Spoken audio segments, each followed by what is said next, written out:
ဒီ1369ခုဒိုဝဲလာကြီးကျော်9ရက်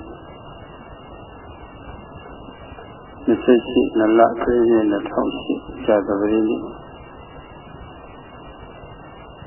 တရားဟောရင်သုဒ္ဓရာနိကေရဲ့ဌာနသုတ်တာပေါ့သုတ်တာဌာနပြပိုက်ကရှင်နန္ဒာကိုဒီလိုလည်းပဲတမတေရာကတေဟုပြည့်စုံဆိုမုန်းစုတော်ကတေဟုသူဘုံဝမပြတ်သားတဲ့မောဟပေဟုသမတ်ချက်ပြည့်ညတ်ချက်ပေါ့စီကံချက်ရှိပါသလားဆိုတော့မေးရကနေပြီးတော့ဖြစ်ပေါ်လာတဲ့သုတ်တံမှာရှင်နန္ဒာကငါတို့သားလေးငါတို့ကမောဟတွေဒီရချက်သမတ်ချက်စီကံချက်ရှိတယ်လို့ကြံရှိတယ်သုတ်တံဘုရားကောင်းပါလေခြားဤဝါဒတော်ရှိတဲ့ပုဂ္ဂိုလ်ကဘုရားဤဝါဒကိုမှပြည့်စုံစီလေးအပေါ်ကြီးအနေနဲ့ပေါ့လေပြီးတော့မေးလာလို့ရှိရင်ကြံပြည့်စရာသူကလေးကမကောင်းပါဘူးဒီနေ့ဆက်အဇိကသုတ်တံလည်းကောင်းပါတယ်နော်ဒါပြီးသွားလို့ရှိရင်အဇိကသုတ်တံဆက်ဟောရပါမယ်ဒါကမကင်းတဲ့ပုဂ္ဂိုလ်ဟာတမန်ကိုမကင်းတဲ့ပုဂ္ဂိုလ်ဟာတမန်ကိုဖြည်းဖြည်းနှိမ့်ဆက်အလွန်မှုခံရပြီဆိုရင်အဲဒီအဆုံးရောက်တဲ့သမတေရာကလောဘအလိုလိုက်လို့မာဘုံမှာအစပေါ်တယ်သူတော်ဘာအရှိစိုးတွေကျွလူကြီးရဲ့အနေထားရောက်တဲ့အထိစေရနာကလှုံ့ဆော်ပေးလို့အရှိစိုးတွေပေါ့ကျွလူကြီးရဲ့အထိစိတ်နဲ့ဆက်တဲ့ဆင်းရဲမှုတွေခံစားရပုံပေါ့အဆောပြီးဒီလိုကဒီရဲ့ကျိုးစီးပွားတွေကျိုးစီးပွားကိုဒီလိုရဲ့ကျိုးစီးပွားကြီးကျိုးစီးပွားကိုဒီလိုကအကျိုးစီးပွားကြီးကျပြပြီးတော့အဲ့ဒါကြီးနားမလည်နိုင်တော့အောင်ဖြစ်သွားတဲ့အစီပေါ့ခုကလာပြောမယ်ဆိုလို့ရှိရင်တော့ခုစီးပွားမှာမတည်ဘူးဆိုလို့ရှိရင်တော့ရန်ကဝိဖြစ်လာတဲ့အခါထိတ်နိုင်သိနေရဆိုတော့ဘောဖြစ်တဲ့ဆိုတော့ဘောရဖြစ်သွားတယ်ရှိသောဘဝကအခုလိုဒီမြတ်တဲ့လူဘဝရရှိနိုင်တဲ့ကုသိုလ်အရေးခံပြီးတော့ဒီလိုအခြေအနေဆိုင်တယ်ဆရာတရားကရဏသုံးပါးရှိကကိုယ်ပဲအတိုင်းဝိုင်းကြီးမှာဖြစ်လာရတာညမဇာတာတွေမှာဝိဇာတာတွေမှာဆိုလို့ရှိရင်နောက်သုံးပါဥ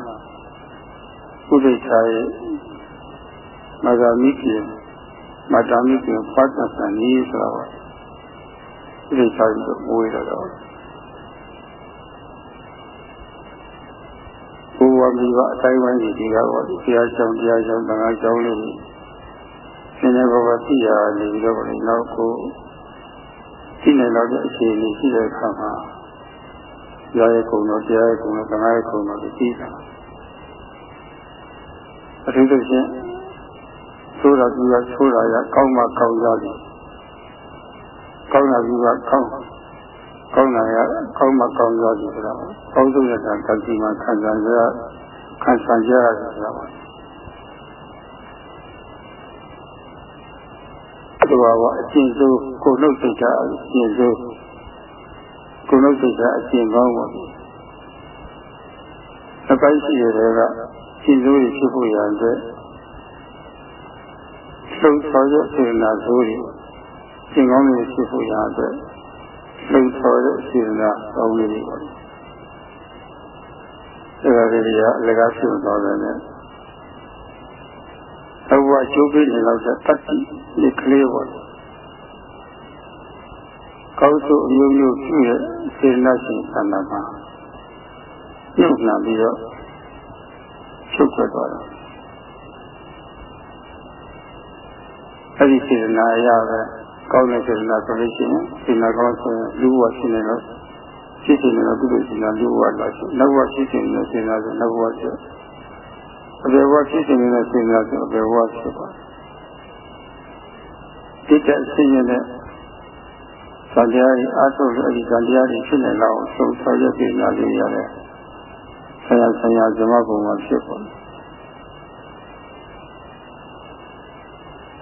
အဲ့ဒီဖြစ်တဲ့အခါမှာစေတနာမပြတ်တမ်းနဲ့စေတနာကအဆုတ်ချမဟုတ်ခဲနဲ့ကျုံနာပိုက်ချပြီးမှအစားပညာကအဆုတ်ချဖြစ်သွားပြီဆိုလို့ရှိရင်စေတနာနောက်လိုက်ဖြစ်ပြီးတော့ပညာကရှိပညာဆိုတော့အမှန်တမ်းကြည့်တော့အောက်တို့စေတနာတွေမကောင်းတဲ့ဘဝကြီးမပြေရအောင်လို့ဖြစ်စီပြနိုင်တယ်လို့ဘယ်လိုလဲလို့လဲကုသိုလ်စေတနာလေးလည်းဖြစ်စီပြတာပါဝိတ္တကုသိုလ်လည်းဖြစ်ခွင့်ရတယ်အကုသိုလ်လည်းဖြစ်ခွင့်မရဘူးကုသိုလ်လည်းဖြစ်ခွင့်ဝိတ္တကုသိုလ်လည်းဖြစ်ခွင့်မရဘူးဝိတ္တကုသိုလ်တွေတော့အချိန်ကောင်းရတော့ဖြစ်လာအခုလိုဒီကံပေါ်တော့တရားထုတ်တဲ့ပုဂ္ဂိုလ်ကြီးဝိရတတိသမာဓိရဲ့အားကောင်းလာပြီဆိုလို့ရှိရင်ကျုံနာပိုင်းခြားခြင်းကအစအတိညာလေးဆင်ငါပေါ့ဒီလိုအချိန်ရအတိပညာလေးဖြစ်နေတာအဲဒီအတိပညာတွေကဝိတ္တကုသိုလ်ကြီးဆိုတော့အောက်တဝတ္တလည်းငြိမ့်နေပြီးတော့ဝတ္တကာမိအကုသိုလ်ဝတ္တကိရိတာဝတ္တလည်းငြိမ့်နေအမှန်တိုင်းသိပြီးနေတော့အမှားတိကအမှန်တိုင်းမသိဘူးကျင်းဝဲသွားတာနဲ့ပဲအမှားတိဘူးလေအလိုလိုဖြစ်ခွင့်ရပဲနဲ့ပြောက်ွယ်သွားတာမသိရင်တွေ့ဆိုနိုင်တော့လည်းပဲပြည့်ရင်တော့ကျဲသွားတာသာမန်သုံးသားတဲ့ဆန္ဒလည်းမရှိတော့ဘူး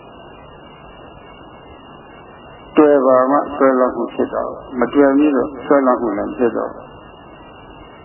ဆရာတော်ကြီးလို့ဆွဲလောက်လည်းမရှိဘူးသုံးတာပိုင်းခြားကြည့်ပြီးတော့ပုဂ္ဂိုလ်တော်အဆွဲအသက်ကောင်းလို့ရှိတယ်ဆိုအဆွဲလည်းမရှိတော့ဘူးအဲဒီဆွဲလည်းကျင်းနေတာပါအကြောင်းနဲ့အကျိုးသိတော့ဟိုတိုင်းမှာတော့သိပြီဆိုလို့ရှိရင်ဟိုတိုင်းမှာတော့မသိရင်ကတော့အကြောင်းနဲ့ဖြစ်တယ်လို့ဇမာကြီးကပဲဖန်ဆင်းတယ်လို့လူကြီးလောကဇမာကြီးလျောက်ကဆူလို့လူပုတ်ခွားတယ်ဆိုအစွဲရှိအဲဒီအစွဲရှိတယ်လို့တလို့ဆိုတဲ့ရှိနေတာကျောင်းနဲ့အကျိုးနဲ့သူ့ကျောင်းနဲ့သူ့အကျိုးဆက်ဆံရတဲ့ဖြစ်ပုံကိုကိုယ်တို့သိရပြီဆိုလို့ရှိရင်သစ္စာဝိဒနိဝသနာဘာဝင်တော့သမ္မောပိဟိကပသရတိကျမ်းဂန်မှာပြထားတဲ့အတိုင်းပေါ့လေကျောင်းနဲ့အကျိုးဆက်ဆံရတော့သိနေပုံကြည့်ရင်လည်းသစ္စာနိဝသနာဉာဏ်ဖြစ်ပွားစေတဲ့ယောဂီပုဂ္ဂိုလ်ဟာအဲဒီဉာဏ်ပိုင်းလာတဲ့ပုဂ္ဂိုလ်ဟာသမ္မောပိဟိကသမ္မောဆိုတာတူရဆိုတာသမ္မာကျော်သမ္မာတူရမဟုတ်ပြင်းပြင်းထန်ထန်တူရမင်းမောတယ်ခေါ်တာတူမင်းမောတယ်တူရတယ်ဆိုလို့ရှိရင်မပြတ်မသားရှိတာဘူးမပြတ်မသားမှုံပွားပွားဘာရဲ့အတိအကျမရှိဘူးမှုံပွားမှမပြတ်သားဆိုမှုံပွားမှတူပုံကမပြတ်မသားပါဘူးဒီကိုကြိုက်လို့တောက်လိုက်လို့ရှိရင်တော့တကယ်အမှန်တရားကိုမကြည့်ခြင်းနဲ့အဖြစ်လိုခြင်းမှာသာပါပဲအဲ့ဒါကြီးဟာ အခုလိုနည်းနေတဲ့အခါမှာလည်းပဲစက္ကန့်နဲ့စက္ကန့်တိုင်းပေါ်လေတော့ဒီရှိသူ့ဘုံမပြတ်တောင်းဘူးပေါ့နိုင်နဲ့ချီပြီးတော့ရက်နဲ့ချီပြီးတော့လနဲ့ချီပြီးတော့ပြည့်နဲ့ချီပြီးတော့တဘွားပြီးတဘွားပေါ့အဲဒီဘွားတွေနဲ့ချီပြီးတော့သက္ကဝါနဲ့ချီပြီးတော့လည်းပြည့်နေတာပဲမောပတလဆောသူ့ဘုံမပြတ်တဲ့မောအလှဝါကြီးထက်လိုက်ဖြစ်နေတာ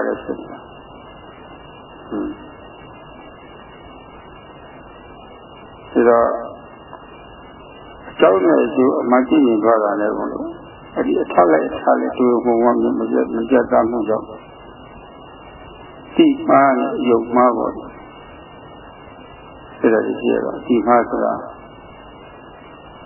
ဇီဝတအသက်ကြီးရှိတယ်တက်ကောင်လို့ရှိတယ်လက်ရကောင်လို့ရှိတယ်ဓမ္မကြီးကဖန်ဆင်းတယ်ဆိုတာကိုတိမာပေါ့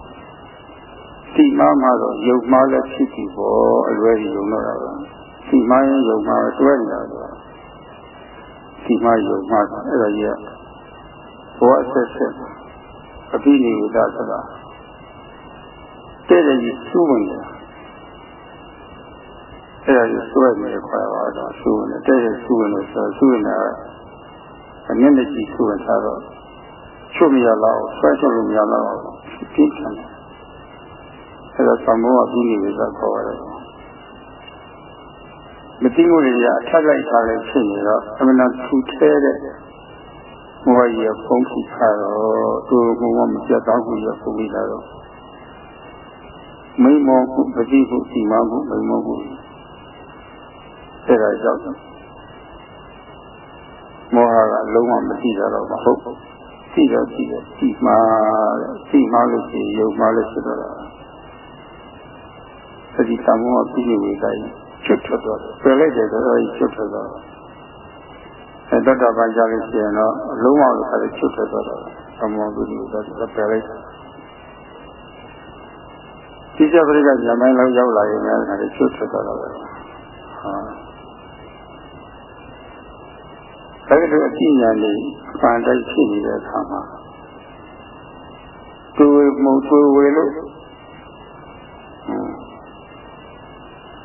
သူဝေတဲ့မောဟမိမောတဲ့မောဟမပြတ်သားတဲ့မောဟသူဝေဆိုတာဖြစ်တဲ့မောဟကြောင့်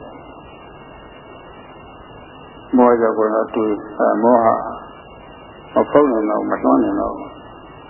သူ့လိုလိုက်ဖို့လည်းမလိုတော့ဘူးဒီပိုက်အဲ့ဒီပိုက်ဖြစ်သွားပြီဆိုလို့ရှိရင်အတိမှန်တော့သိမှလည်းကြောက်တယ်ပေါ့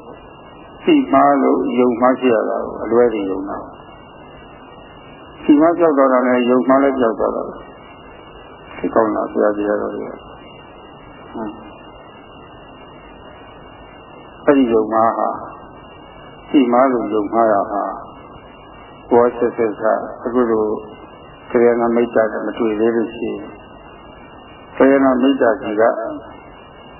နိနာကောင်းလို့မြတ်စွာဘုရားဟောထားတဲ့နိဒာကောင်းလို့မရသေးလို့ရှိရင်ရရမယ်လို့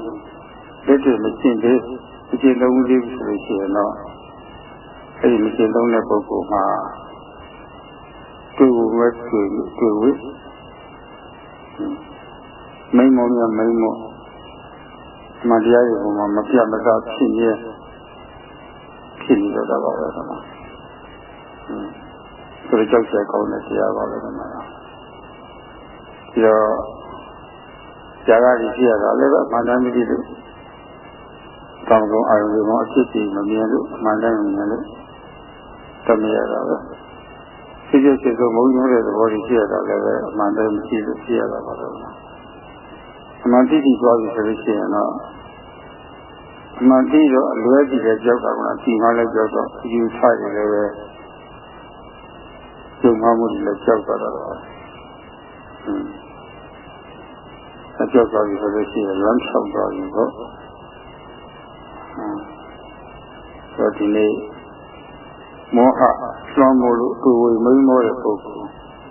လည်းပဲအလားတူပေါ့ဇာကအာရှိတဲ့ပုဂ္ဂိုလ် စိတ်ကြစိတ်ဆိုးအကျိုးကြီးတဲ့ပုဂ္ဂိုလ်မှာစောစောပိုင်းကမလိုအပ်တဲ့ဟာကြီးဖြစ်တယ်လို့ပြောလို့မိန်းမရဲ့ပုဂ္ဂိုလ်မှာလည်းမလိုအပ်တာကြီးဖြစ်လို့သူမိန်းမမှုဖယ်လိုက်လို့ရှိရင်လည်းပဲဆိုင်ကျင်တဲ့အကျိုးတွေပေါ့လေအမှတိဘူးကအစပါလေဒီမှာမှုတွေသိယုံမှမှုတွေဖြစ်ပြီးတော့ပေါ့ကိုရုပ်ကိုရှိသွားရင်ဖြစ်နေလို့အရှင်ကြီးကြီးပေါ့ဟုတ်တိုင်းမှာဆိုရှိပြီဆိုလို့ရှိရင်ကြားနိုင်တဲ့အကျိုးကျေးဇူးတွေပေါ့လေတွက်လိုက်လို့ရှိရင်မရတွက်နိုင်အောင်ပေါ့လေကျိုးတွေရပါပါပဲကွာအဲဒီသဘောတရားလေးကြီးသိအောင်ဆိုတော့ဒီနေ့ရှင်သာနာပဲပါမေးစားရဲ့မိဘမို့ဒီလေတော့ရှိပတ်တယ်ကတော့ຢာကဒေါသပေါ့သမုခါတဲ့ပုဂ္ဂိုလ်ဟာသူ့လိုလိုက်နေလို့စိတ်ကောင်းလေးကိုကုန်ခန်းပြီးတော့ပေါ့လေရန်ကားမှုတွေကအစာဝင်ဖြစ်ဖို့ကျိုးရှိပါလိမ့်ဖြစ်ကြဖို့ပယ်လိုက်တဲ့အတွက်ကျိုးရှိပါလိမ့်ရကုန်ပေါ့ရှင်းနေကြပါပြီဒီနေ့အချိန်ကြောက်တဲ့အတိုင်းရှိပါရှိစံတဲ့အပိုင်းလေးဆက်ခေါ်ရအောင်ရှင်းလာတယ်မှာခေါ်တာကတော့သူ့အချင်းနဲ့ခေါ်တာမဟုတ်ပါဘူးမြတ်စွာဘုရားပေးထားတဲ့အလေးတိုင်းခေါ်တာပါပဲခေါ်တာကတော့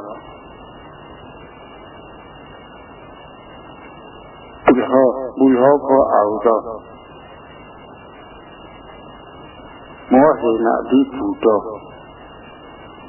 ပရိယစိတ်ပရိယစိတ်နာစိတ်တော့အတ္တပြဘာဂယပိစိတေတိပရပြဘာဂယပိစိတေတိဥယပြဘာဂယပိစိတေတိခုနမူလဟစာတွေ့ဝေသူမိမောသူအတိတ်ပဲရပါတယ်တွေ့ဝေမိမောသူကျေလည်းပေါင်းလို့ဆိုပါတယ်တွေ့မိမောသူဆိုတော့ဘယ်မှာတွေ့ဝေမိမောတာလဲဆိုတော့ကျမ်းစာပြောလို့ရှိရင်ကုသိုလ်အကုသိုလ်မဟုတ်ကုသိုလ်လည်းမသိအကုသိုလ်လည်းမသိကုသိုလ်အမျိုးသားတွေလည်းမသိဘယ်လောက်တိုင်းတာဒီအကျိုးပေးတယ်ဆိုတော့လည်းကုသိုလ်ရဲ့အကျိုးလည်းမသိအကုသိုလ်အမျိုးသားတွေလည်းမသိသူတို့အကြည့်ပြီးမကောင်းကျိုးတွေရဖို့မကောင်းကျိုးတွေရဖို့လည်းမသိဘဝတွေလည်းမသိပါဘူးဒီစိတ်လည်းမသိလူတော်ဘဝအချင်းစိုးတွေလည်းမသိလူတော်ဘဝအချင်းကောင်းတွေလည်းမသိအချင်းစိုးအချင်းကောင်းတွေရဲ့ဆိုးရုပ်ပုံနဲ့ပေါင်းစားပုံပေါင်းတဲ့အပြုအမူအရင်ကျေးပုံဒါတွေလည်းမသိအဲ့လိုမသိတာကိုပဲမသိသူကိုပဲမူလဟလို့ခေါ်ပါတယ်မသိအောင်လည်းမဟုတ်ဘူးရောက်ပြန်လည်းပဲသိတော့တာပဲအဲ့ဒါလည်းမူလဟထဲမှာတွင်းတာပါပဲတော့ဒီနေရာဌာနမှာတော့ဘုရားမြတ်စွာတုံးထားတဲ့စကားလုံးကတော့မူလဟတဲ့မောဟဆိုတာတွေးမိန်မောချင်းပေါ့ဒီမှာသူမိန်မောချင်းသဘာဝပြတဲ့စကားလုံးပါပဲမူလဟဆိုတော့သူမိန်မောသူပုဂ္ဂိုလ်ပြတယ်တူမိန်မောသောတူဝေသောမိန်မောသောမတိသောရောသူမိန်မောသောမပြတ်မသားဖြစ်သောပါအဝိသေကနာပုဂ္ဂိုလ်ပြပါတယ်အဲဒီပုဂ္ဂိုလ်ဒီရထာနာမှာမူလဟမလေး၆ရင်လာကြည့်ဟာထိုးနေပါမူလဟဒီကြောတော့မုံလှလို့ဖတ်တော့ဒီမုံလှကတော့စံငံနဲ့တော့မကြီးပါဘူးမူလဟအဲဒီမူလဟပုဂ္ဂိုလ်ဟာတွေ့ဝေဘောဒီထက်ကတွေ့နေတာတွေ့ဝေချင်းတွေ့ဝေချင်းမုံဝါးချင်းမပြတ်သားချင်းကိုစက်ကနေမလားတခါလို့ရှိနေတာနိုင်တိုင်းမလားဖြစ်နေတယ်လာတိုင်းမလားရက်တိုင်းမလားဖြစ်နေတယ် လာရမတလည်းဖြစ်နေတယ်ဒီတိုင်းမလားဘဝရေးမလားဆိုတော့စိတ်ကဆက်ခါပဲဆိုတော့အဲ့ဒါပုဂ္ဂိုလ်အဲ့ဒါလို့သူမိမောမှုမောမပြတ်မသားတဲ့ဘဝကြီးဘယ်လိုမျိုးဘုန်းကြီးတို့တူရောက်ချက်သားနေတယ်ဆိုတော့စဉ်းစားကြည့်လို့ပါတယ်ကိုယ်ဒီဆိုတော့ရှိအမှန်မသိအလွဲတွေပဲစောက်ကြည့်တာပဲမကြည့်ဘူးဆိုလို့ရှိရင်ဒီမှာပေါ့ဒီမှာဖြစ်တော့တာဒီမှာဆိုလို့ရှိရင်ယုံမှားပေါ့မဟုတ်တာကြီးစောက်ယုံတာမဟုတ်တဲ့ဆရာကြီးမဟုတ်တဲ့ဆရာကြီးခရယနာမိတ်တာမဟုတ်တဲ့ပုဂ္ဂိုလ်ကြီးမဟုတ်တဲ့တရားတွေပေါ့ဒါတွေပေါ့ဒါတွေလည်းရှိကြမှာပေါ့ဒါတွေစက်တန်းရမှာပါလားဒီတော့အဲ့ဒီလိုအနေထားနဲ့ဆိုလို့ရှိရင်သူမုံမိန်မောတဲ့မောဟပေါ့သူမောတဲ့မောဟဖြီးကြီးဆန်းရတော့အစွမ်းကိုဆန်းရတော့ပဲနိုင်ငံမထူနိုင်အောင်လို့သူကဖိထားတာပါနှိမ့်ဆက်ထားတာအဲ့တော့သူကအများအားဖိထားရတယ်ဆိုလို့ရှိရင်ဒီမောဟကမောဟမပြည့်တဲ့ပုဂ္ဂိုလ်ရဲ့စိတ်ကောင်းလေးတွေကိုတစ်ခါတည်းကိုနည်းနည်းလေးမှမကြံရအောင်ပေါ့လေလူယူသွားတော့တာပဲပရိယတိနာဆိုတော့လူယူသူအတိတ်ပဲရောက်ပါတယ်ပရိယတိနာအဲ့ဒီစိတ်ကောင်းလေးကလူယူဆိုတော့ဘာမှချမ်းတော့မိုက်စိတ်ကြီးချမ်းတယ်တူတဲ့စိတ်တွေမိမ့်လို့တဲ့စိတ်တွေကြီးပဲမပြတ်သားတဲ့စိတ်တွေပဲဇဝေဇဝစိတ်တွေမရေမြောက်စိတ်တွေအဲ့ဒါတွေကိုချမ်းနေတော့အဲ့ဒါပရိယတိနာစိတ်ကလည်းဒါဟိုကလူယူသွားလိုက်တာအဲဒီကကျစဉ်းစားကြည့်ပေါ့ဒီဆင်းရဲဖို့ပဲလားဒီဆင်းရဲဖို့လုံဆော်တဲ့စေတနာပေါ်မလားသူတော်ဆင်းရဲဖို့လုံဆော်တဲ့စေတနာပေါ်မလားသူများကောင်းစားဖို့လုံဆော်တဲ့စေတနာပေါ်မလားဒီသူတော်ချမ်းသာဖို့ရာအတွက်လုံဆော်တဲ့စေတနာပေါ်မလားဆင်းရဲတဲ့စေတနာပေါ့ဆင်းရဲဖို့ရတဲ့သူဆိုတဲ့စိတ်ကပေါ်မလားဆိုတော့ရှင်းတော့စဉ်းစားကြည့်တော့အဲဒါကိုရှင်းအနန္ဒကအတ္တပြဘာရာယတိစိတ်တည်ကိုရှင်းစေဖို့ဆင်းရဲဖို့ရလည်းပဲလုံဆော်ရတာပါပဲသူတော်ကိုလည်းပဲဆင်းရဲဖို့လုံဆော်ရတာပါပဲဒီသူတော်နှစ်ဦးသားကိုနှစ်ဖို့ရှင်းဖို့လည်းပဲသူဆိုရတာပါပဲဒါကိုယ်ဝိမိန်မောတဲ့ပုဂ္ဂိုလ်မောဟရဲ့အဖြစ်ကြီးနှိမ့်ဆက်အဆောင်မှုခံရလို့သူကလူယူစိတ်ကောင်းနေတဲ့လူယူသွားတော့ဘာမှကောင်းတဲ့စိတ်မကြံတော့ဆိုလို့ရှိရင်တော့ပထမဆုံးအခြေအနေစိတ်ပုံပေါ့အဲလိုဆိုရတယ်ဝိဟန္တိမူယန္တိဥယတိတိမောဟောသောသူမိမောတတ်သောမောဟသူရဲ့မိမောရဲ့မပြတ်မသားဖြစ်တဲ့သဝေဇဝဖြစ်တဲ့မရေမရဖြစ်တဲ့ဆိုတော့ဒီမောဟပါနေတယ်မောဟကြောင့်ဖြစ်တာ။ဒါမလို့သတ္တဝါကြီးတကယ်အမှန်တရားကိုမှသူမွေးဖွားခြင်းအကြောင်းတရားလို့ဒီလိုလေးကျမ်းဂန်များပြထားတယ်။မူယန္တိသတ္တဣတိနာတိမောဟောဣတိနာဤမောဟဖြင့်တတ္တမူယန္တိသတ္တဝါများသူမွေးမောကြကုန်၏နှုတ်ဝမပြတ်မသားဖြစ်ကြကုန်၏အမှန်တရားတွေကိုမပြတ်မသားဖြစ်ကြကုန်၏ဒုက္ခမှန်တရားလို့အတိကဒုက္ခဖြစ်သောအမှန်တရားကိုဒုက္ခဖြစ်သောအမှန်တရားမသိတာဒုက္ခငြိမ်းရာအမှန်တရားကိုတကယ်ချမ်းသာမှမသိတော့ဒုက္ခငြိမ်းရာကိုရောက်ကြောင်းအရှင်ကောင်းအရှင်မြတ်ကိုလည်းပဲအရှင်ကောင်းအရှင်မြတ်တယ်လို့မသိတော့ဒူဝေတော့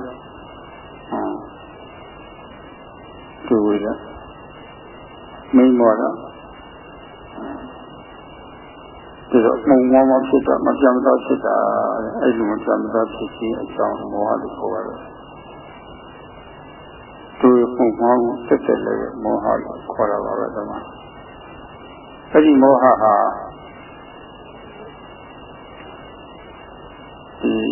ကုသိုလ်ဘက်ပါတော့ကုသိုလ်ဘက်ကိုတော့လုံးဝသူကခုံသွားပြီးတော့အတိတ်ကတဏ္ဍရှင်းရှင်းဖြစ်ရေးအတိုင်းဝိုင်းကြီးကိုပေါ့အတိုင်းဝိုင်းစုကိုတော့မပေါ်ရအောင်ဖုံးထားပြီးတော့စိတ်ရဲ့စိတ်ကိုလည်းပဲကမ်းအောင်တောက်ပြီးတော့တရားဆိုလို့ကျမ်းဂန်များမှာပြထားပါတယ်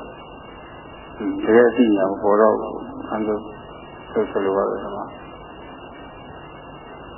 မကောင်းတဲ့ဘက်မှာဆိုလို့ရှိရင်မကောင်းတဲ့အတိုင်းဘက်မှာဆိုလို့ရှိရင်ဒီမောဟကမသိရတော့မဟုတ်ဘူးဆိုတော့ဘာမှမသိရတော့မဟုတ်ဘူးအမှန်သိရတော့အမှန်ပဲဆိုတော့အလွဲကြီးဖြစ်တယ်ဒီအလွဲကြီးတော့ဒီမောဟကတော့သူကပညာတတိကလို့ဆိုရတယ်ခွဲခြားစိတ်လျှော်ရည်ဖြစ်ရင်အဖြစ်ရနဲ့သူကအလားတူတယ်လို့ဆိုရတယ်ကွာဉာဏတတိကတရားဆံဃာမှာပြထားပါတယ်မောဟအဲ့ဒါကိုပဲမိစ္ဆာဉာဏ်လို့ဆံဃာမှာပြထားတယ်မိစ္ဆာဉာဏ်မောဟပဲကွာမိစ္ဆာဉာဏ်ဆိုတာလက်မှားဆိုတာသိချင်းပေါ့ဘယ်မှာသာသိချင်းခုနမောဟကတူရဆိုတာမသိတာလုံးဝမသိတာမဟုတ်သိတော့သိအလွဲကြီးသိလွယ်သိနေတာမိစ္ဆာဉာဏ်လို့လည်းတူပြီးမှဖို့လိုပါတယ်အကောင်းဘက်မှာဆိုလို့ရှိရင်တော့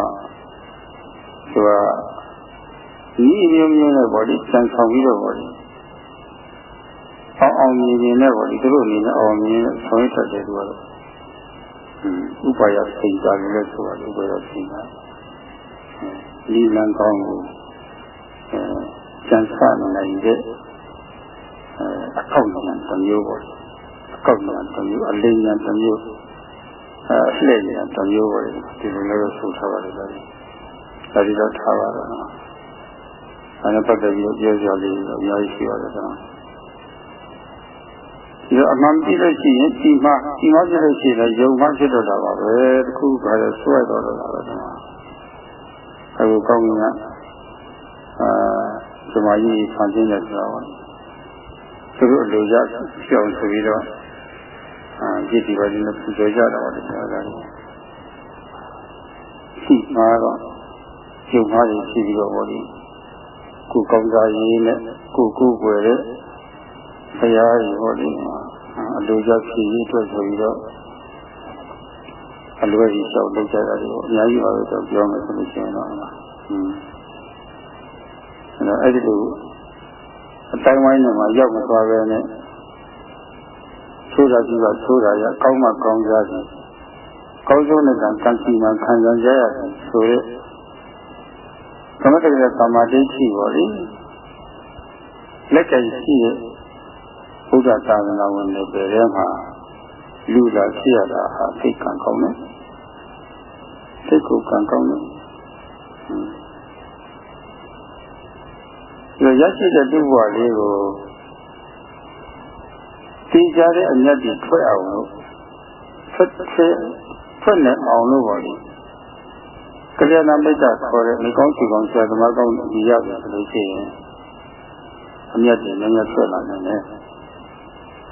သိကြတဲ့အမြတ်တွေနည်းနည်းထွက်နိုင်တယ်ကိုယ်ကြီးတိုးတက်တဲ့ရှိရှိနေတဲ့အမြတ်တွေနည်းနည်းထွက်လာနိုင်တယ်ဒီလိုမဟုတ်ဘဲနဲ့မလိုလဲဒါနကုသိုလ်ရေးဒါနကုသိုလ်တော်မှာကောင်းကောင်းမကြည့်တတ်ပါဘူးဒီလိုဆိုရင်ကောင်းကောင်းကြည့်တတ်တဲ့ပုဂ္ဂိုလ်များပါတယ်ကိုယ်ပဲကြည့်သူများပြေးတဲ့အခါနည်းနည်းရှိများဖြစ်ပါလေကိုချမ်းသာခြင်းလို့ဘောဒီပါတယ်ဒီရှိပြေးတဲ့ဆိုတာဒီကပုဂ္ဂိုလ်ကြီးဒီသိရောက်ရင်ချမ်းသာပါလေဆိုတဲ့သဘောနဲ့လုပ်ရတာပဲကိုချမ်းသာခြင်းနဲ့သဘောနဲ့မဟုတ်ဘူးသူတို့လည်းဒီရတော့ချမ်းသာပါလို့ဆိုတာလက်ဆက်ထည့်လို့ကိုယ်အတွက်ဆိုရင်အမကဉာဏ်ရှိတဲ့ချမ်းသာနည်းနည်းမှညှော်ရမယ်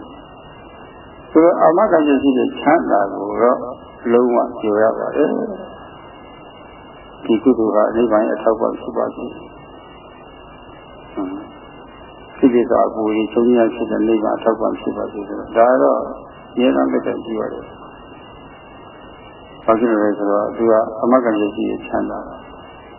လူချမ်းသာတရားမှတစ်ဆင့်ဆက်ပြီးတော့လက်ချမ်းသာဒါလေးတော့မျှော်ရဘူးဒီအောင်ရင်တကူကောင်းကံစိတ်မကင်းဘူးဒီသားတို့လိုက်လို့လို့ရှိရင်လည်းတကူကောင်းကံစိတ်မကင်းဘူးဒါအဆုံးရောက်တဲ့လောဘခေါ်ပါတယ်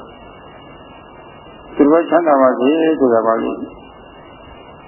စိတ်မှန်တဲ့မေတ္တာစိတ်ကလေးထည့်လို့ရှိရင်ကိုချမ်းသာရင်မပြောတော့လို့ဒီကိုချမ်းသာရင်မပြောတော့အလိုလိုပဲတကူအောင်စံကိုကောင်းသားခြင်းနဲ့လောဘကိုတိတိကောင်းတဲ့လောဘကျင့်သွားတယ်မေတ္တာပါတော့မုန်းတဲ့ဒေါသလည်းကျင့်သွားတယ်ကျင့်နာမှုကလည်းနောက်ကနေလိုက်လာပြီဆိုလို့ရှိရင်ရက်တဲ့ဒေါသလည်းကျင့်သွားတယ်နောက်အတိညာဉာဏ်နဲ့လိုက်လာပြီဆိုလို့ရှိရင်အဲ့ဒီလိုအဆုံးရောက်တဲ့လောဘဒေါသကျင်းတဲ့ကုသိုလ်မျိုးသာကောင်းကျိုးအပြည့်ရတယ်လို့စိတ်ချင်းချင်းထားနိုင်တာ။ဆရာရှင်လည်းတကယ်ချမ်းသာစေကိုပြောနိုင်တာမောလည်းကျင်းတော့တူရတဲ့သဘောမိမောတဲ့သဘောမှုန်ွားတဲ့သဘောမပြတ်သားတဲ့သဘောမရှိတော့ဘူး။သူအချိန်ခါလိုက်ပေါ်တယ်ပြတ်သားတဲ့သဘောလေးကြီးပါလာတယ်။ဒီနည်းနဲ့မောဟကျင်းသွားတယ်။အဲဒီလိုလောဘဒေါသမောဟကျင်းတဲ့ကုသိုလ်ဒါနကုသိုလ်မျိုးသာဥက္ကဋ္ဌမြင့်တဲ့ဌာနကိုဒီတိုင်းရဆိုတာဒါပြောတာပဲအဲ့လိုဌာနမျိုးတာပဲဓမ္မလမ်းကြောင်းလည်းပဲပွင့်ထွက်တော့တတ်တယ်ဒီလမ်းကြောင်းလည်းပွင့်တော်နေဒီလမ်းကြောင်းပွင့်တော်ပြီဒီရမှာသူဆက်ပြီးတော့သမာဓိလမ်းကြောင်းလည်းပွင့်သမာဓိလမ်းကြောင်းပွင့်နေဆိုရင်လမ်းကြောင်းလည်းပွင့်တယ်စိတ်ကတည်းကလမ်းကြောင်းကြီးချူချောက်နေဒါကဤတဲ့ချောက်လိုက်တော့လို့ရှိတော့အဲ့ဒီလိုအနေထားရတဲ့ဒီနိုင်မှခဏဘာခေါ်လဲအရင်နဲ့မဟုတ်ဘူးဒီဘဝအရင်နဲ့မဟုတ်ဘူးမပြောပါတော့တဲ့အရှုံးပဲရှိရှိတဲ့နောက်ဘဝအမြတ်ကလေးတော့မဟုတ်ဘူးအမကကြီးကြီးအမြတ်ကလေးတော့မဟုတ်ဘူးနေတော့တစ်ပတ်တော့ရသွားပြီဆိုလို့ရှိရင်အမြတ်ကြီးထွက်လာပြီဆယ်တော့မှအောက်တမ်းကြတော့ဘူးတစ်ခေတ်ကအစင်တာမြင့်တဲ့သွားနေတာပဲအဲဒီလိုအစင်တာမြင့်တဲ့သွားတဲ့အမြတ်မျိုးရရရှိကျေးဇူးပြုနိုင်တဲ့ဒါနကုသိုလ်မျိုးသာသူတတ်မြတ်ဆိုတဲ့ဖြစ်နေပါတယ်ကိုယ်အတူတဲ့သူတဲ့ကိုကကိုယ်ကျိုးပါတယ်ဆိုလို့ရှိရင်တော့ဘဝကြီးမှာတော်များပုဂ္ဂိုလ်တွေဒါနမရှိတာကြီးများနေပါတယ်အဲ့ဒါကြီးပြီးတော့ဒီလမ်းစာယူကြည့်လေခါကြီးရဲ့ကြည့်ဒီမှာဘေးမဲ့တတ်တော်တွေဖြစ်ကြတယ်ဒီကနေ့ရှိတဲ့နွားတွေဝယ်ပြီးတော့ဘေးမဲ့လွတ်တာအသိဉာဏ်ကြီးကငါးတွေဟွာတွေဝယ်ပြီးတော့လွတ်တာငါးတွေကြီးများတဲ့တဲ့ပေါ့လွတ်တော့ဘယ်လိုပြောတော့ဒီတစ်ခါတော့ငါဆေကတော့တဲ့ဟုတ်လားအဲ့ဒါဟမ်လွတ်ကြတာလေဟုတ်လား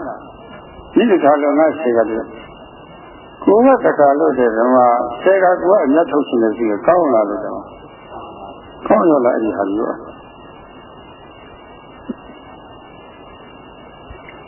ဒီပဲဆေးကနေပြီးတော့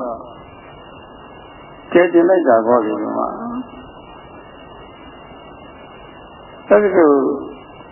ကျေတင်နေတဲ့စိတ်နဲ့သံသာစိတ်နဲ့စိတ်နဲ့လုပ်တဲ့ဟာကတစ်ခါပဲကားပါလေအခါကအကျိုးပေးနေတာပေါ့ပေါ်ပေါင်းများစွာကျိုးပေးနေတာပေါ့ဒီကောင်းတယ်လို့ဆိုရှိကိုယ်ကတခါတော့တောင်းဖို့ဆက်ချလိုက်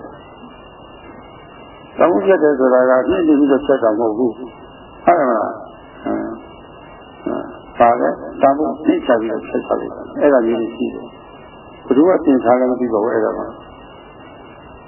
စပြီးတော့သင်ထားတဲ့ပုဂ္ဂိုလ်ရှိလို့ရှိရင်ဘုရားတရားတော်ဆွဲနေတာဒီလိုလို့မလားဒီတစ်ခါတော့ငါဆေကတော့အဲ့ဒါ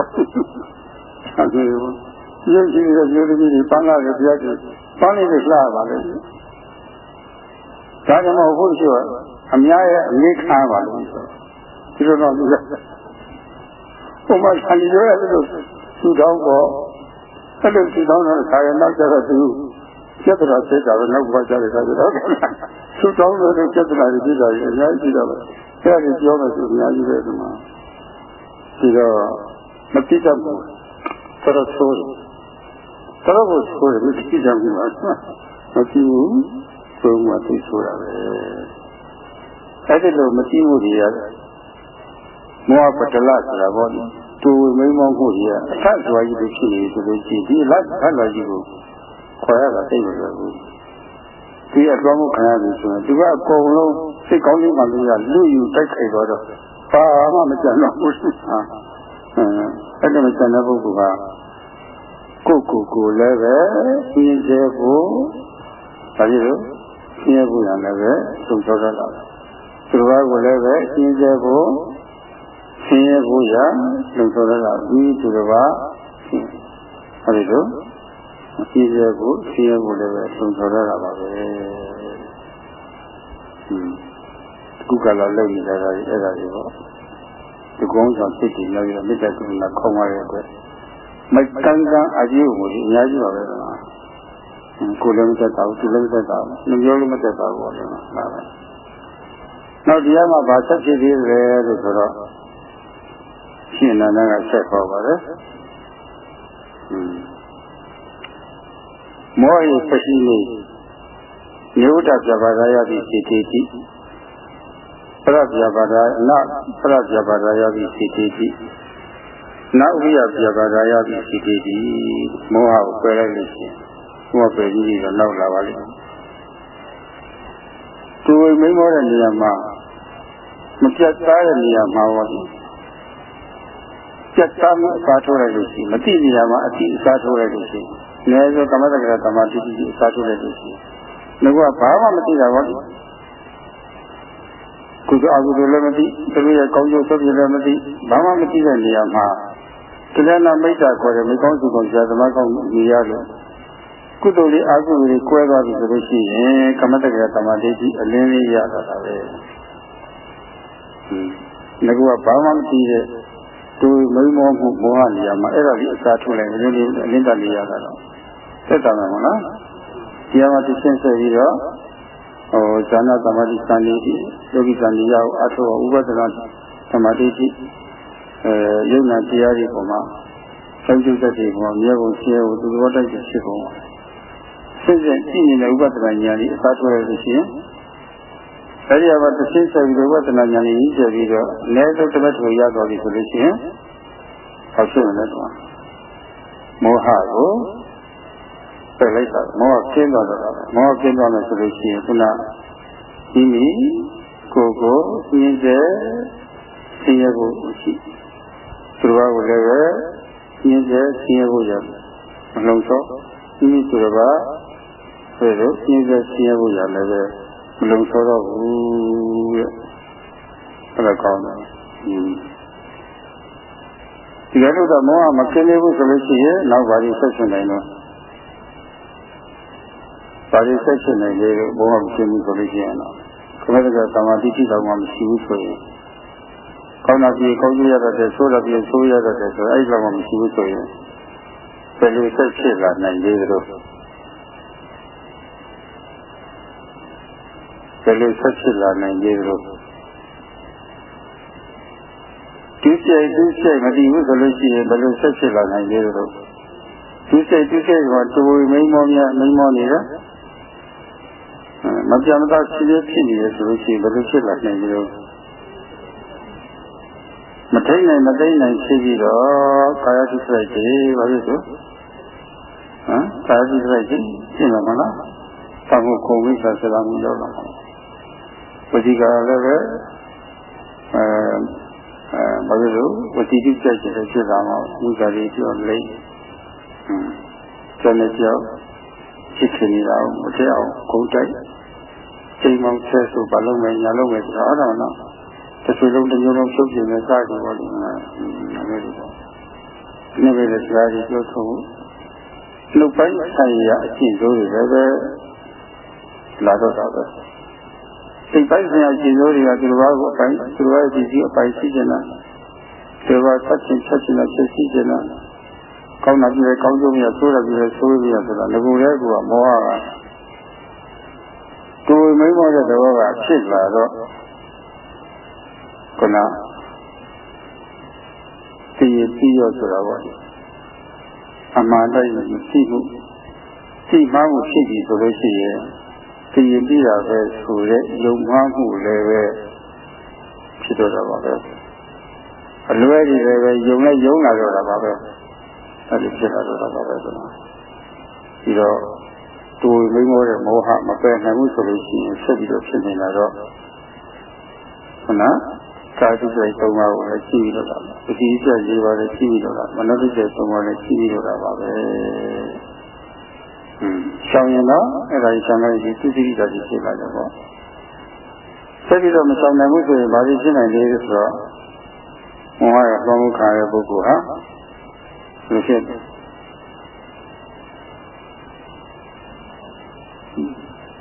သူမိမောတဲ့ပုဂ္ဂိုလ်ဟာမောဟရဲ့အစွမ်းမှုဖြည်းဖြည်းနှိမ့်သက်ခံရတော့သူ့လိုလိုက်ရပြီဆိုလို့ရှိရင်ဘာဖြစ်လာနိုင်လဲဆိုဒီရဲ့အကျိုးရှိဖို့အစ်စ်လားပြောတယ်မှာပညာဒါအရှိဘွားခေါ်တာပေါ့အဲ့ဒါတွေကိုဆောင်တိတ်ပယ်နိုင်တယ်ကာဝယ်ပူဇော်ပယ်နိုင်တယ်နှိမ်နှင်းအပြည့်ရှင်းပယ်နိုင်တယ်ဆိုတာပေါ့လေအဲ့ဒါပယ်နိုင်လို့ရှိရင်တော့ရှိဘွားတွေပဲရှိဘွားတွေတက်နေတာပဲရှိဘွားတွေတက်နေပြီဆိုလို့ရှိရင်တွက်ကြည့်ပေါ့ကိုယ်အကျိုးရှိပါ့ဘယ်လောက်ဖြစ်လာလဲဆိုတာအကျိုးတွေဘယ်လောက်ဖြစ်လာလဲဆိုတာကျေးငွေတွေလုံလောက်ရှိနေလို့ရှိရင်လုံလောက်တဲ့ပုဂ္ဂိုလ်ကသာဝနေရပြည်လဲတာလားကျေးငွေရှိနေတာကစီးပွားသာဝနေပြည်လဲပြီးတော့ချမ်းချမ်းသာသာဖြစ်နေတာကအကျိုးလက်တော်ကြီးပညာအရှင်းတိတ်ကစီးပွားတွေတက်လာပြီဆိုလို့ရှိရင်တက်တဲ့လောက်ကိုယ်လုံးတွေကသုံးပါးတွေအပြည့်အစုံရှင်းတန်ရှင်းလာမယ်ရည်ရှိလာမယ်မြင်ရလာမယ်ကိုယ်လုံးရှင်းမှုတွေကျင်းလာမယ်ဘဝဟာဟုတ်တယ်ဘဝဟာညလို့ကြရလေးဖြစ်လာတယ်ကိုယ့်ဘဝကိုရှင်းလက်တာအနည်းဆုံးတစ်ပတ်ကိုရသွားပြီဆိုလို့စိတ်ကိုရှင်းလက်လာသတိရှင်းဒါဟာဒီလိုမှဒီပညာစိတ်ကစီးပွားတွေတက်လာတော့တက်တလောက်ဒီနည်းအတွက်အကျိုးစီးပွားတွေဖြစ်လာတာအကျိုးရဖြစ်လာတာကျိုးစီးပွားဆိုစီးပွားအကျိုးစီးပွားဆိုတော့ကျိုးရဖြစ်လာတာပဲကိုယ်ရလို့စိတ်ကို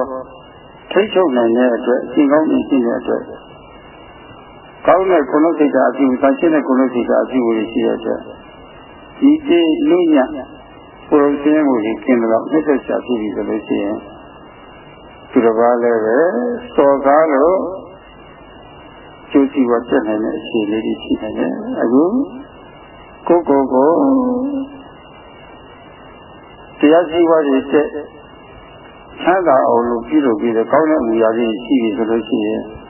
သူတစ်ပါးကိုလည်းပဲစော်ကားရမရောက်တဲ့အတွက်တော်ဝိုက်တဲ့နည်းနဲ့သူတစ်ပါးကျိုးစီဝါကိုလည်းပဲကောင်းကောင်းကြီးနားလည်တော့တာပဲတရားရှင်လည်းပဲအဆုံးရတဲ့လောဘဒေါသမောဟတွေကလောဘတွေကကျင်းနေတော့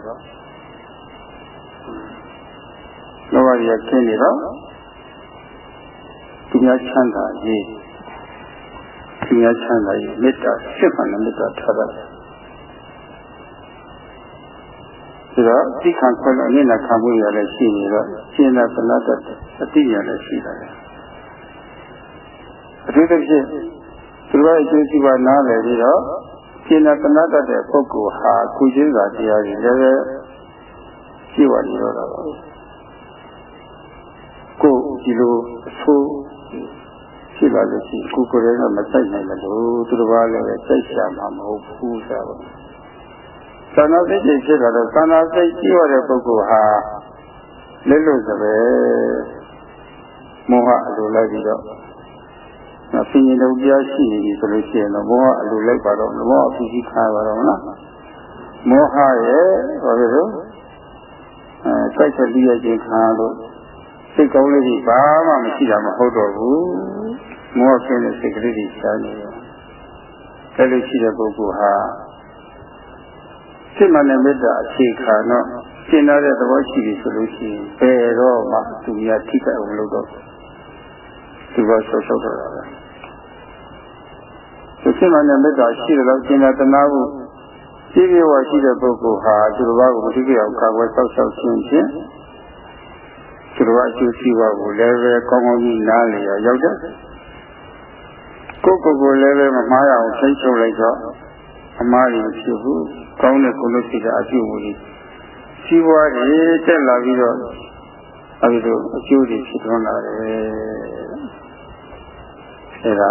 ဒီသူတော်အကျိုးရှိပွားပါလေတော့အကျိုးရှိပွားကိုလည်းပဲဟုတ်တိုင်းမှန်ဆိုတာနားလည်လာတယ်မောဟမကင်းမှုဆိုလို့ရှိရင်တော့အဲ့ဒါကြောင့်ဟုတ်တိုင်းမှဆိုတာနားမလည်ဘူးဒီလိုရှင်းနာကဖြေကြပါလေဟုတ်လားတူတဲ့သဘောမိမ့်မောတဲ့သဘောမပြတ်သားတဲ့သဘောမှုပွားတဲ့သဘောပေါ့ဒီနေ့ပြလည်းအမှန်မသိအလွဲကြီးစောက်ပြီးတော့ကြည့်နေတယ်အမှန်မသိအလွဲကြီးစောက်ပြီးတော့ကြည့်တယ်ဆိုလို့ရှိရင်အခန်းနေတာဒီသူတော်ကအကျိုးရှိပါကိုကောင်းကောင်းကြီးနားလည်လာပြီဆိုလို့ရှိရင်သိလာပြီဆိုလို့ရှိရင်အခန်းဖြစ်ပါတော့မလားမသိဘူးဆိုလို့ရှိရင်ကံဖြစ်တဲ့အလတ်ကရဏကံအောင်လည်းကြည့်တတ်တယ်အစကုကရဏဉာဏ်မျက်လုံးဉာဏ်မျက်စိကိုလည်းပဲမဖြစ်အောင်မမြင်အောင်ပြုလုပ်တတ်တယ်အညာဏကရဏသိမှုကိုလည်းပဲဘာလို့ပိတ်ဆို့ပြကြမသိအောင်လည်းပြုလုပ်တတ်တယ်ဒါဆိုင်ရတဲ့ဒီဖြစ်လာတော့ဟုတ်ပါတယ်ဒီတော့ဘာတွေဖြစ်လာနေကြလို့အမှန်တမ်းမသိဘူးဆိုလို့ရှိရင်ကံဆောင်လုပ်တတ်တယ်ဆိုလို့ရှိရင်နောက်ပိုင်းလာနိုင်တဲ့အားတွေဘာတွေလာနိုင်လို့ဘာတွေလာနိုင်လဲဟုတ်ဘာလဲ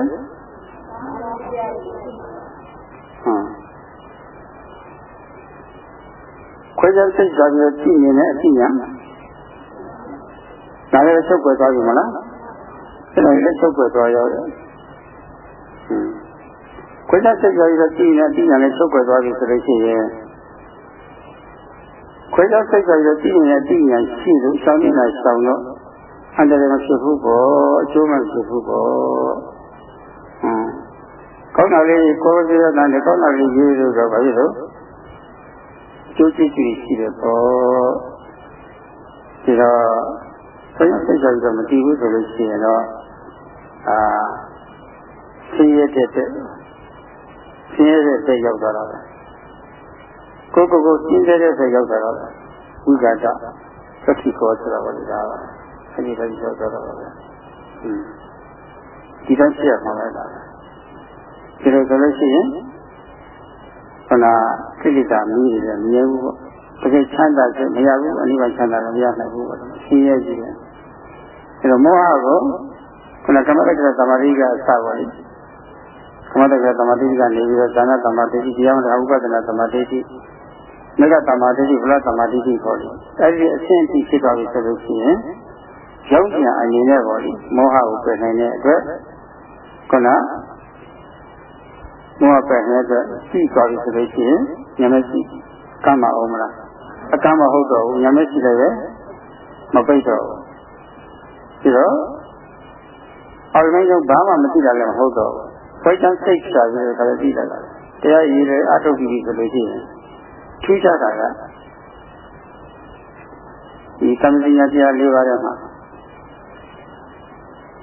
သရကကမ္မဉာဏ်ရှိရှိခွဲခြားစိတ်ချပြီးသိနေခြင်းပပ္ပယသံဃာစိတ်နဲ့ဖြစ်နိုင်တဲ့အတိသိနေခြင်းကောသရတံခြင်းတရားထုတ်တဲ့ပုဂ္ဂိုလ်တွေဟာသမထအာထုတိသမထအာယုနဲ့မကွေမကွာဘောကြည့်နေခြင်းဝိပဿနာအာထုတဲ့ပုဂ္ဂိုလ်ကလည်းပဲယုံနာအာယုကိုဉာဏ်မှတ်တော့သိသိနေအာယုမလွတ်အောင်ခါရယူနိုင်ခြင်းအာယုမလွတ်အောင်ယူနိုင်ပြီဆိုလို့ရှိရင်ဝိရိယတတိသမာဓိကြီးအားကောင်းလာတဲ့အခါကျတော့အတ္တမောဟသံဉာဏ်ဆိုတာတူဝေဖို့မိမောမှုမပြတ်သားဘူး ဝေသောမရေမရတွေအဲ့ဒါတွေမရှိတော့ဘူးရှင်းပြီးတော့လာတာအတ္တမောသံဉာဆိုတာရှင်းရှင်းကြည့်ရင်လားအဲ့ဒီသံဉာတရား၄ပါးတွေကအာယုံကိုမြှောက်ဖမ်းလို့မိလာပြီဆိုလို့ရှိရင်မိတော့ကြည့်လာတာရှင်းလာတာသူရတော့ပုံမှန်တော့မရှိဘူးမိမတော့မရှိရှင်းပြီးတော့လာတာတော်တော်လေးရှင်းအောင်အားထုတ်ပြီးလို့အသိဉာဏ်ပိုင်တဲ့ပုဂ္ဂိုလ်ဟာခုနသဗ္ဗကသံဉာဏ်သဗ္ဗယသံဉာဏ်ပါကိစ္စတစ်ခုပြုတော့မယ်ကိစ္စတစ်ခုအတွက်ပြောရဆိုရတော့မယ်ဆိုရင်ကျိုးရှိဖြစ်နိုင်တဲ့အတိလေးတွေစဖြစ်တာကျိုးရှိမယ်လို့စိတ်မသိဖြစ်နိုင်တဲ့အတိလေးတွေစဖြစ်တာစဉ်းစားကြည့်လို့အကျိုးလည်းမရှိဘူးဆိုလို့ရှိရင်မတင်ဘူးပဲအဲ့ဒါမလုပ်တော့ဘူးအကျိုးတော့ရှိပါရဲ့အချိန်ခါလိုက်နေရာလိုက်မတင်ဘူးဆိုလို့ရှိရင်လည်းမလုပ်တော့တည့်ရရှိတည်ရင်အစအဲ့လိုရှိတည်လို့ဆိုတယ်ဒီတော့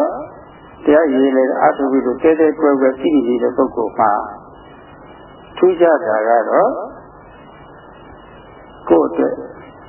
ဒီရအတွက်သုတ်ထဝရဆွတ်ချုံလာပြီဆိုလို့ရှိရင်ကျိုးရှိဖြစ်နိုင်တဲ့အဉာဏ်လေးရှိပြီးဖြစ်လာတယ်။စိတ်မပြင်းဖြစ်နိုင်တဲ့အဉာဏ်လေးရှိလာတယ်။ကျိုးရှိဖြစ်လာကိုရွေးပြီးတော့ဉာဏ်အားဖြင့်လောက်တက်လာတယ်။ကိုယ်တော်ဖြစ်ဒီရတော့ဖြစ်ဖြစ်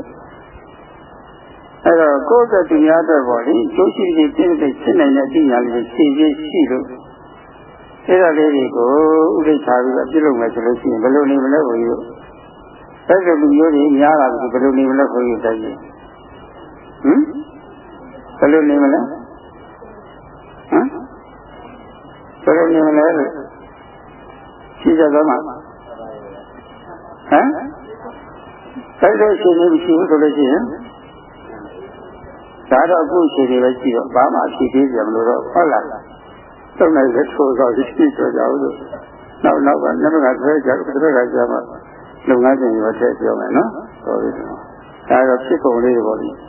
လောကဖြစ်ပုံနဲ့သာသာပြလာတဲ့ဟာတွေနိုင်ရှင်ကိုပြပြတာပါပဲရှင်းနာကသနပရပိုက်ကိုရှင်းကြတဲ့ချက်ကြီးကျမပိုင်ဘူးလားကိုယ့်ကိုပိုင်အောင်လုပ်ကြပါဟုတ်လားကိုယ့်ကိုပိုင်အောင်လုပ်နေကြပါစေကြာကတော့မောဟရဲ့အားကြီးလို့ပေါ့ဒါတော့မောဟဒီအားကြီးလို့သူတို့ရဲ့အကောင်းမှုပြည်စည်းလက်ဆက်ခံလို့ဆိုရင်သူတို့လိုလိုက်လို့ရှိရင်တော့စိတ်ကောင်းနေတာဘာမှမရှိတော့မကောင်းတဲ့စိတ်တွေရှိတဲ့ပုဂ္ဂိုလ်ကဘာဖြစ်လို့မကောင်းတာကြီးအကုသိုလ်တွေပဲလုပ်မှာပဲအဲ့ဒီအတန်းစားလို့အောင်ဟုတ်ပါလားတတ်နိုင်ဆုံးပေါ့လေဒါကတော့မောဟရဲ့တစ်ဖက်ဆုံးရောက်တဲ့ဒါကတော့မောဟကြီးကိုယ်လည်းပဲအကျိုးရှိပါပြဒီလိုပါအကျိုးရှိပါပြနှစ်ဖက်လုံးအကျိုးရှိပါပြပေါ့လေဆင်းရဲသူကရောက်ဆိုင်နေတယ်ဒါကတော့မောဟကြီးတော့တတ်နိုင်ဆုံးသတိပဋ္ဌာန်တရားနဲ့တည်ချနိုင်ပြီးတော့ပေါ့လေလူမျိုးတိုင်းပြည်လူမျိုးသာသနာအတွက်ပေါ့လေအဖက်ဖက်ကတုတ်ချနေတာဖြစ်နေအောင်ကြိုးစားနေကြပါသေးတယ်ဒီလေးနဲ့တိုက်တွန်းပါတယ်